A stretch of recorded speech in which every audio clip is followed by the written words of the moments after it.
ನಮ್ರತಾ ಗೌಡ ಈ ಹಿಂದೆ ಅನೇಕ ಸೀರಿಯಲ್ಗಳ ಮುಖಾಂತರವಾಗಿ ಕನ್ನಡ ಜನತೆಗೆ ಚಿರಪರಿಚಿತವಾಗಿದ್ದಂಥ ನಟಿ. ಪುಟ್ಟಗೌರಿ ಮದುವೆ ಸೇರಿದಂತೆ ಅನೇಕ ಸೀರಿಯಲ್ಗಳಲ್ಲಿ ನಟಿಸಿದವರು. ಬಾಲ ನಟಿಯಾಗಿ ಇಂಡಸ್ಟ್ರಿಗೆ ಎಂಟ್ರಿಯನ್ನು ಕೊಟ್ಟಿದ್ದವರು ನಮ್ರತಾ ಗೌಡ. ಯಾಕಂದರೆ ಚಿಕ್ಕ ವಯಸ್ಸಿನಲ್ಲಿಯೇ ಇಂಡಸ್ಟ್ರಿಯಲ್ಲಿ ಬಂದು ಒಂದಷ್ಟು ಸೀರಿಯಲ್ಗಳಲ್ಲಿ ಕಾಣಿಸಿಕೊಂಡವರು.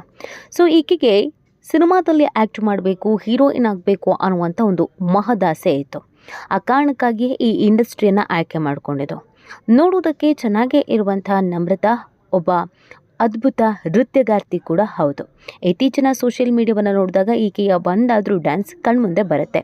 ಕಿಶನ್ ಜೊತೆಗೆ ಸೇರಿಕೊಂಡು ಅನೇಕ ರೀತಿಯಾದಂಥ ಹಾಡುಗಳಿಗೆ ಡ್ಯಾನ್ಸ್ ಮಾಡಿ ಶೇರ್ ಮಾಡ್ತಾ ಇರ್ತಾರೆ. ಸೊ ಒಬ್ಬ ಹೀರೋಯಿನ್ಗೆ ಇರಬೇಕಾಗಿದ್ದಂಥ ಎಲ್ಲ ರೀತಿಯಾದಂತಹ ಟ್ಯಾಲೆಂಟ್ ಈಕೆಯಲ್ಲಿ ಇರೋ ಕಾರಣಕ್ಕಾಗಿ ಅವಕಾಶಗಳು ಈಕೆಯನ್ನು ಅರಸಿಕೊಂಡು ಬರುತ್ತೆ ಅಂತಲೇ ಎಲ್ಲರೂ ಭಾವಿಸಿದರು. ಅದಲ್ಲದೆ ತುಂಬ ರೀಸೆಂಟಾಗಿ ಬಿಗ್ ಬಾಸ್ಗೂ ಕೂಡ ಎಂಟ್ರಿ ಕೊಟ್ಟಿದ್ರು.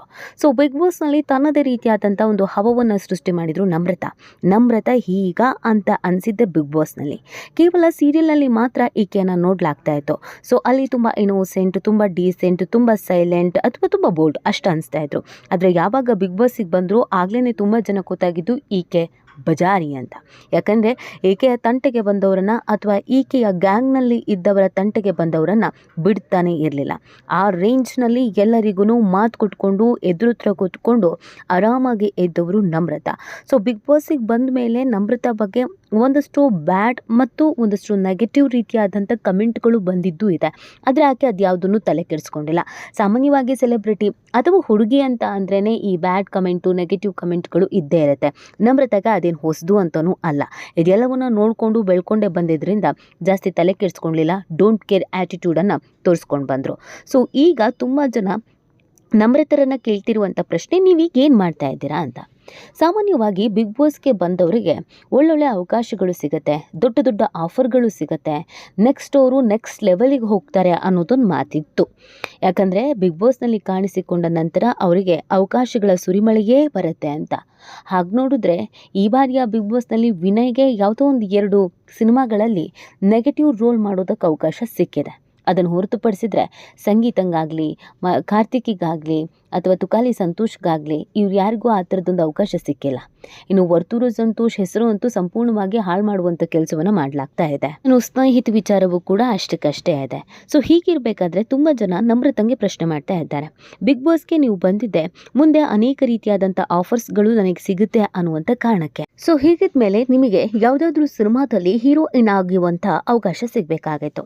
ಆದರೆ ಸದ್ಯಕ್ಕೆ ನಿಮಗೆ ಯಾವುದೇ ರೀತಿಯಾದಂಥ ಹೀರೋಯಿನ್ ಆಗುವಂಥ ಅವಕಾಶ ಸಿಕ್ತಂಗೆ ಕಾಣಿಸ್ತಾ ಇಲ್ಲ. ಹಾಗೇನಾದರೂ ಸಿಕ್ಕಿದ್ರೆ ನೀವು ಅದನ್ನು ಹೇಳ್ಕೊಳ್ತಾ ಇದ್ರೆ. ಇನ್ನು ಯಾವುದಾದ್ರೂ ಹೊಸ ಸೀರಿಯಲ್ನಲ್ಲಿ ಆ್ಯಕ್ಟ್ ಮಾಡ್ತಾ ಇದ್ದೀರಾ ಅಂತಂದರೆ ಅದು ಕೂಡ ಇಲ್ಲ. ನಾವು ಎಲ್ಲ ಕಡೆ ನೋಡ್ತಾ ಇದ್ದೀವಿ, ಯಾವುದೇ ಸೀರಿಯಲ್ನ ಪ್ರೋಮೋ ಆಗಲಿ ಅಥವಾ ನಿಮ್ಮ ಅನೌನ್ಸ್ಮೆಂಟ್ ಆಗಲಿ ಯಾವುದೂ ಕೂಡ ಇಲ್ಲ. ಈ ಹಿಂದೆ ನೀವು ಬಿಗ್ ಬಾಸ್ಗೆ ಬರೋದಕ್ಕಿಂತ ಮುಂಚಿತವಾಗಿ ಯಾವುದಾದ್ರೂ ಒಂದು ಸೀರಿಯಲಲ್ಲಿ ಕಾಣಿಸ್ಕೊಳ್ತಾ ಇದ್ರೆ. ಬಿಗ್ ಬಾಸ್ಗೆ ಬಂದ ಮೇಲೆ ಅವಕಾಶಗಳು ಸಿಗುತ್ತೆ, ನಾನು ಇನ್ನೂ ಕೂಡ ಶೈನ್ ಆಗ್ಬೋದು, ಇನ್ನೂ ಹೆಸರು ಮಾಡ್ಬೋದು, ಆಪರ್ಚುನಿಟಿ ಸಿಗುತ್ತೆ ಅಂತ ಅಂದ್ಕೊಂಡು ಬಂದಿದ್ರೆ. ಆದರೆ ಈಗ ನಮಗೆ ಗೊತ್ತಿರೋ ಹಾಗೇ ಯಾವುದೇ ಅವಕಾಶಗಳು ನಿಮಗೆ ಸಿಕ್ಕಿಲ್ಲ. ಹಾಗಿದ್ರೆ ನೀವು ಏನು ಮಾಡ್ತಾ ಇದ್ದೀರಾ? ಬಿಗ್ ಬಾಸ್ ಮುಗಿದ ಮೇಲೆ ನೀವು ಯಾವ ಕೆಲಸ ಕಾರ್ಯಗಳಲ್ಲಿ ಬ್ಯುಸಿ ಆಗಿದ್ದೀರಾ? ಇತ್ತ ಸಿನಿಮಾನೂ ಇಲ್ಲ, ಅತ್ತ ಸೀರಿಯಲೂ ಇಲ್ಲ. ದಯವಿಟ್ಟು ಹೇಳಿ, ಏನು ಎಷ್ಟು ದಿನ ಅಂತ ಹೀಗೆ ಇರ್ತೀರಾ? ಯಾವುದಾದ್ರೂ ಪ್ರಾಜೆಕ್ಟನ್ನು ಒಪ್ಕೊಂಡಿದ್ದೀರಾ ಅಥವಾ ಯಾವುದಾದ್ರೂ ಪ್ರಾಜೆಕ್ಟಿಗೆ ಸೈನ್ ಹಾಕಿದ್ದೀರಾ? ಯಾವುದಾದ್ರೂ ಒಂದನ್ನಾದರೂ ಅನೌನ್ಸ್ ಮಾಡಿ ಅಂತ ನಮ್ರತಾ ಅಭಿಮಾನಿಗಳೇ ಕೇಳ್ಕೊಳ್ತಾ ಇದ್ದಾರೆ. ಯಾಕಂದರೆ ನಮ್ರತಾ ಇನ್ಸ್ಟಾಗ್ರಾಮ್ನಲ್ಲಿ ಸಿಕ್ಕಾಬಟ್ಟೆ ವೈರಲ್ ಆಗ್ತಾ ಇದ್ದಾರೆ, ಸಿಕ್ಕಾಬಟ್ಟೆ ಆ್ಯಕ್ಟಿವ್ ಕೂಡ ಇದ್ದಾರೆ. ಸೊ ಇನ್ಸ್ಟಾಗ್ರಾಮ್ನ ನೋಡ್ತಾ ಇದ್ದ ಹಾಗೇನೆ ನಮ್ರತಾ ನೆನಪಾಗ್ತಾ ಇದ್ದ ಹಾಗೇನೆ ಅಯ್ಯೋ ಏನು ಮಾಡ್ತಿದ್ದಾರೆ, ವಾಟ್ ನೆಕ್ಸ್ಟ್, ನಮ್ರತಾ ಕೈಯಲ್ಲಿ ಯಾವ ಪ್ರಾಜೆಕ್ಟ್ ಇದೆ, ಯಾವ ವರ್ಕ್ ಮಾಡ್ತಿದ್ದಾರೆ ಅನ್ನುವಂಥ ಪ್ರಶ್ನೆ ಮೂಡುತ್ತೆ. ಅಷ್ಟೇ ಅಲ್ಲದೆ ಅವರ ಹೈಫೈ ಜೀವನ, ಯಾಕಂದರೆ ತಂದೆ ತಾಯಿಯನ್ನು ಕರ್ಕೊಂಡು ರೆಸಾರ್ಟ್ ಸುತ್ತಾ ಇದ್ದಾರೆ ಮತ್ತು ಬೇರೆ ಬೇರೆ ದೇಶಗಳಿಗೆ ಹೋಗಿ ಬರ್ತಾ ಇದ್ದಾರೆ. ಕಾರ್ ಬೇರೆ ತಗೊಂಡ್ರು. ಸೊ ಮನಿನೂ ಕೂಡ ಹೊಸದೆ.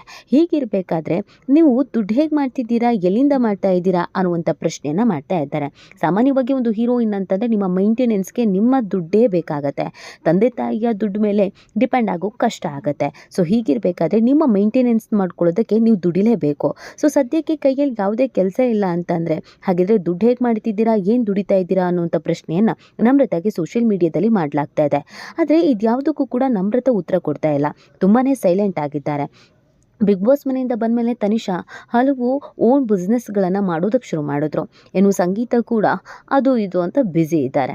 ಇನ್ನು ಕಾರ್ತಿಕ್ ಮಹೇಶ್ ಯಾವುದಾದ್ರೂ ಅವಕಾಶ ಸಿಗುತ್ತಾ ಅಂತ ಟ್ರಯಲಲ್ಲಿದ್ದಾರೆ. ವಿನಯ್ ಬ್ಯುಸಿ ಆಗಿದ್ದಾರೆ. ವರ್ತೂರು ಕೂಡ ಬ್ಯುಸಿ ಇದ್ದಾರೆ. ತುಕಾಲಿ ಕೂಡ ಆ ರಿಯಾಲಿಟಿ ಶೋ ಈ ರಿಯಾಲಿಟಿ ಶೋ ಅಂತ ಬ್ಯುಸಿ ಇದ್ದಾರೆ. ಸೊ ಸ್ನೇಹಿತ್ ಕೂಡ ಓದ್ಲಾ ಅನ್ನೋದು ಗೊತ್ತಾಗ್ತಾ ಇದೆ. ಹೀಗಿರ್ಬೇಕಾದ್ರೆ ನಿಮ್ಮ ಕೈಲಿ ಏನಿದೆ ಅಂತ ಕೇಳುವ ಪ್ರಶ್ನೆಗೆ ನಮ್ರತಾ ಬಳಿ ಉತ್ತರ ಇಲ್ಲ. ಆದರೆ ತುಂಬ ಜನಕ್ಕೆ ಗೊತ್ತಿಲ್ಲದ ವಿಚಾರ ಏನು ಅಂತಂದರೆ ಇನ್ಸ್ಟಾಗ್ರಾಮ್ ಮತ್ತು ಯೂಟ್ಯೂಬಿಂದಲೂ ಕೂಡ ಲಕ್ಷ ದುಡ್ಡು ಬರುತ್ತೆ ಅಂತ. ಅದರಲ್ಲಿ ನಮ್ರತಾಗೆ 1 ಮಿಲಿಯನ್ ಫಾಲೋವರ್ಸ್ ಇದ್ದಾರೆ. 1 ಮಿಲಿಯನ್ ಫಾಲೋವರ್ಸ್ ಇದ್ದಾರೆ ಅಂತಂದರೆ ಆಕೆ ಹಾಕುವ ಒಂದೊಂದು ಫೋಟೋಗೂ ಒಂದೊಂದು ವಿಡಿಯೋಗೂ ಸಿಕ್ಕಾಪಟ್ಟೆ ಲೈಕ್ಸು ಕಮೆಂಟ್ಸು ಬರುತ್ತೆ.